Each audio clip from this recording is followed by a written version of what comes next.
He was known in the dark corners of the internet as Ven Pariah, a name whispered in online forums, a harbinger of the darkness that lurked within. Stephen Griffiths, a seemingly unremarkable man living in a nondescript flat in Bradford, England, harboured a chilling secret. He was a hunter, yes, but his prey was no longer the animals he stalked in the dead of night. He had graduated to a far more sinister game, the hunting of human beings. Griffiths' descent into madness was a gradual one, a slow poisoning of the mind that festered in the shadows. He had always been a loner, preferring the company of books and his own dark thoughts to the warmth of human connection.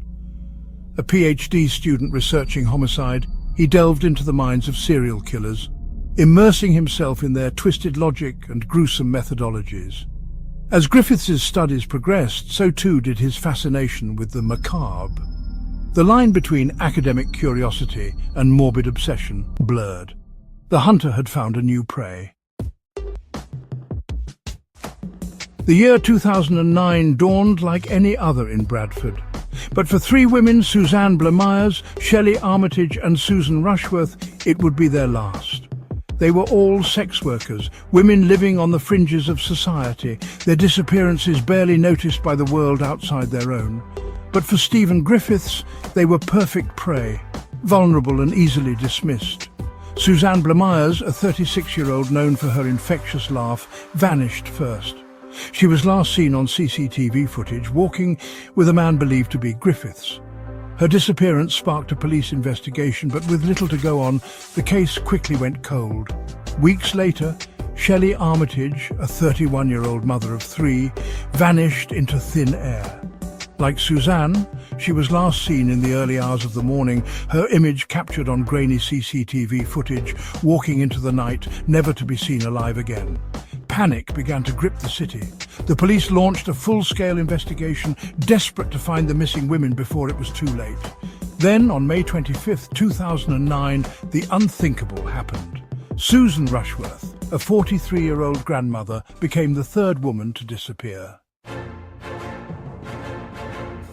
As fear and suspicion gripped Bradford, the police were working tirelessly to connect the dots.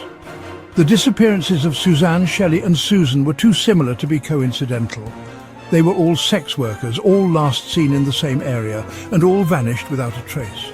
The investigation, dubbed Operation Sumac, focused on analysing CCTV footage, interviewing known sex workers and building a profile of the potential killer. A breakthrough came from a most unexpected place, a drainage ditch near Griffiths' apartment building. Maintenance workers, responding to complaints of a foul odour, made a gruesome discovery: human tissue. Forensic testing revealed the remains belonged to Suzanne Blamires. The discovery sent a chill down the spines of seasoned investigators. Further examination of CCTV footage revealed a chilling image: Griffiths walking towards his apartment building with a crossbow just hours after Suzanne's disappearance. The final piece of the puzzle fell into place when DNA evidence from the drainage ditch matched Stephen Griffiths. He was arrested at his flat, a trove of disturbing evidence waiting to be uncovered. The trial of Stephen Griffiths began in November 2010 at Leeds Crown Court. The courtroom was packed, the atmosphere thick with anticipation and dread. The prosecution, led by the formidable Adrian Waterman QC, laid out the chilling case against Griffiths, detailing the disappearances of the three women and the gruesome discovery of Suzanne's remains. Griffiths, representing himself, seemed to relish the attention. He smirked at the jury, his eyes cold and calculating. He changed his name by deed poll to the Crossbow Cannibal, a macabre act that sent shivers down the spines of those present. He pleaded guilty to the manslaughter of all three women, claiming diminished responsibility due to his severe personality disorder. The prosecution, however, argued that Griffiths was fully in control of his actions. They presented a mountain of evidence, including the CCTV footage, DNA analysis, and disturbing writings and drawings found in his flat. Central to the trial was the question of Stephen Griffiths' mental state. The defence argued that he suffered from a severe personality disorder, a condition that impaired his judgment and left him unable to control his impulses. They called upon expert witnesses, psychiatrists who had examined Griffiths extensively, to testify about his mental state. Dr. Gillian Measy, a consultant forensic psychiatrist, described Griffiths as a sadistic schizoid psychopath, a man with a profound lack of empathy, a grandiose sense of self-importance, and a deep-seated fascination with violence.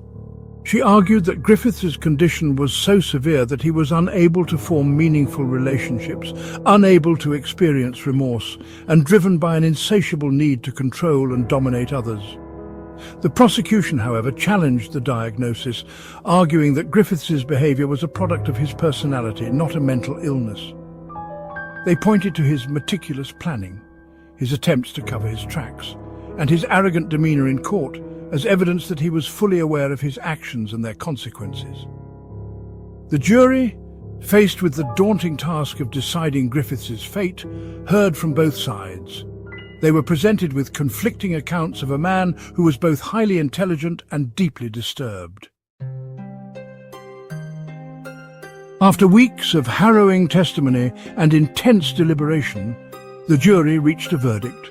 Stephen Griffiths was found guilty on all 3 counts of murder. The courtroom, packed with the families of the victims, erupted in gasps and sobs. Justice had been served, but the scars of Griffiths' crimes ran deep.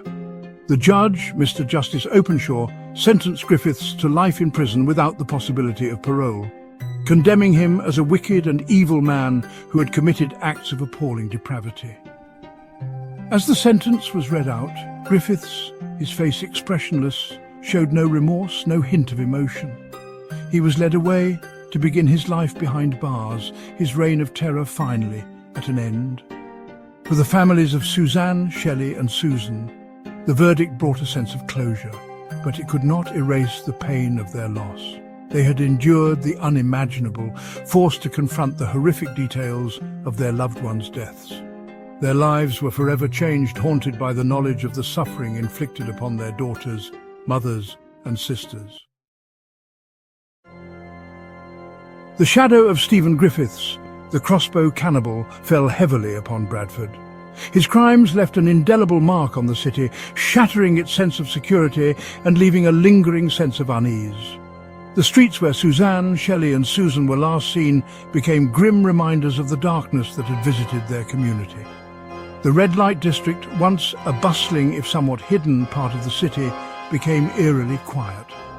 Women, fearing for their safety, were too afraid to work the streets, their livelihoods shattered by the fear that gripped the city. The trust between sex workers and the police, already fragile, eroded further as women hesitated to come forward, fearing judgment and disbelief. The case also sparked a wider debate about the safety of sex workers and the need for greater protection. The case of the Crossbow Cannibal, though rooted in the specific context of Bradford, resonated far beyond the city's limits. It served as a chilling reminder of the vulnerability of women, particularly those involved in sex work, who are often marginalized and ignored by society. The media frenzy surrounding the case, while feeding into the public's morbid curiosity, also shone a light on the dangers faced by sex workers.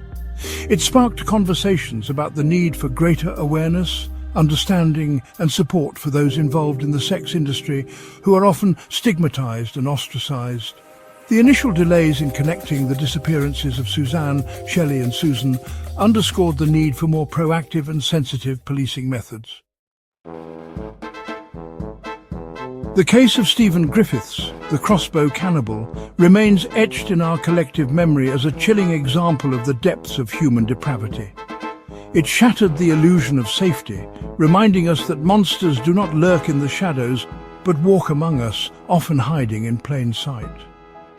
While the trial and conviction of Griffiths brought a sense of justice, it did little to erase the pain and suffering inflicted upon the victims and their families. The case of the Crossbow Cannibal serves as a stark reminder of the importance of vigilance, compassion and understanding. Ultimately, it is a call to action, urging us to create a safer and more just world for all, where vulnerability is met with support, not exploitation.